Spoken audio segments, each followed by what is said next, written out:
Háblenos sobre la justicia restaurativa. ¿Qué es?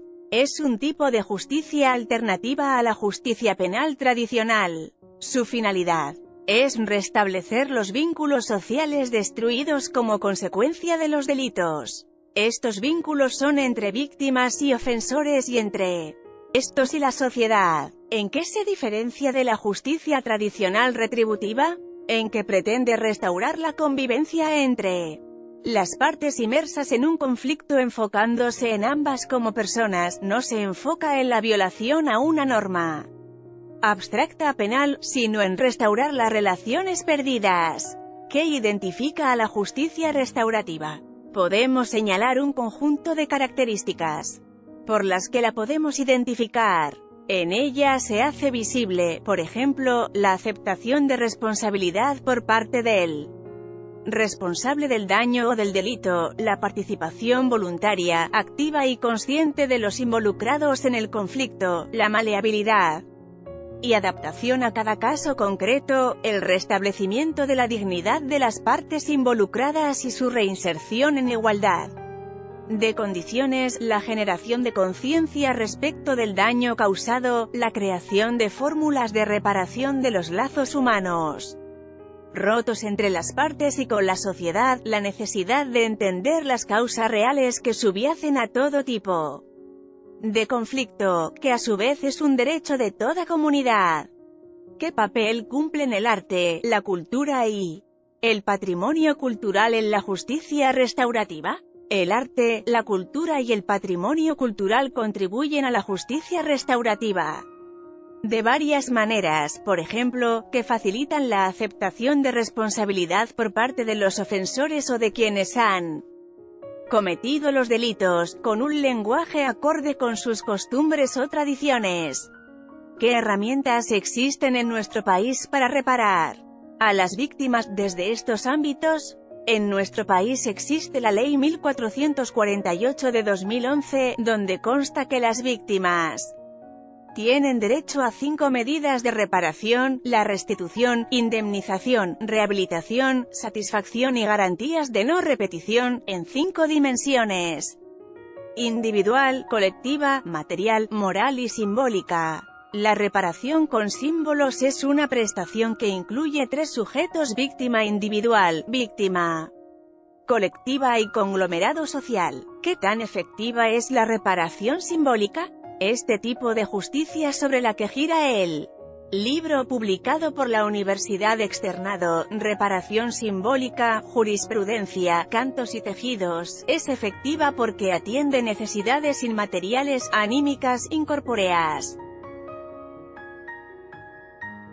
emocionales, subjetivas y culturales de las personas, de las comunidades y de la sociedad, que no pueden ser satisfechas con la indemnización económica o con las otras formas de reparación a que tienen derecho las víctimas.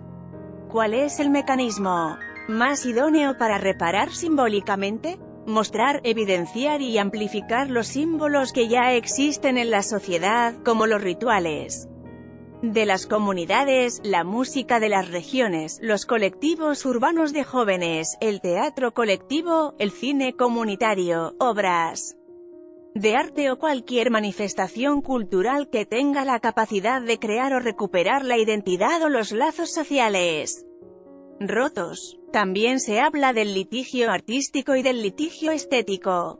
Cuéntenos más de ello. Durante mucho tiempo, en el transcurso de nuestras investigaciones, encontraba una diferencia entre 2 quehaceres culturales relacionados con el conflicto armado o las violaciones a los DDHH. De una parte, encontramos manifestaciones culturales de las víctimas, que no necesariamente estaban concebidas como obras de arte, y las obras de arte propiamente dichas que sí tienen una clara intención o vocación de obras de arte.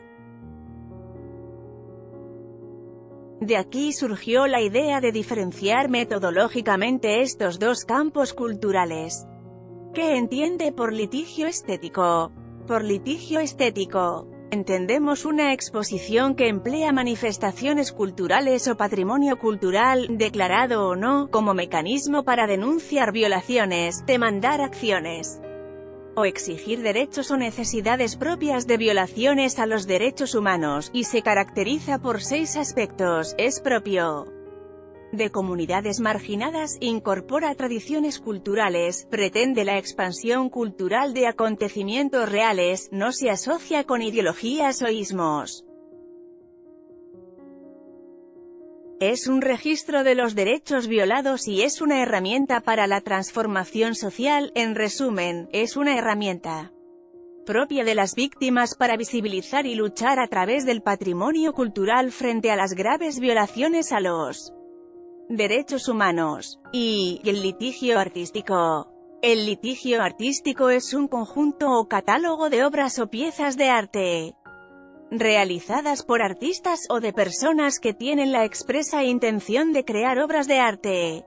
Al igual que el litigio estético, pretende denunciar, demandar o mostrar situaciones relacionadas con violaciones a DDHH y se caracteriza porque es necesaria la presencia de una obra de arte, se incorporan DDHH en dicha pieza artística, y además incorpora derechos de verdad y memoria. ¿En qué se diferencia el litigio estético y el artístico del que comúnmente conocemos en el campo jurídico? La principal diferencia es que no se recurre a herramientas jurídicas para litigar un derecho o solucionar una controversia. Por ejemplo, no se recurre a una acción de tutela o acción popular, sino directamente se emplea el arte para luchar, visibilizar y solucionar un conflicto que vulneró los DDHH. Litigar es un término relacionado con una disputa, con un enfrentamiento, con una deferencia que se tramita ante un juez por medio de procedimientos jurídicos previamente establecidos para esto. Pero los trámites judiciales, desafortunadamente, son lentos, engorrosos y altamente técnicos.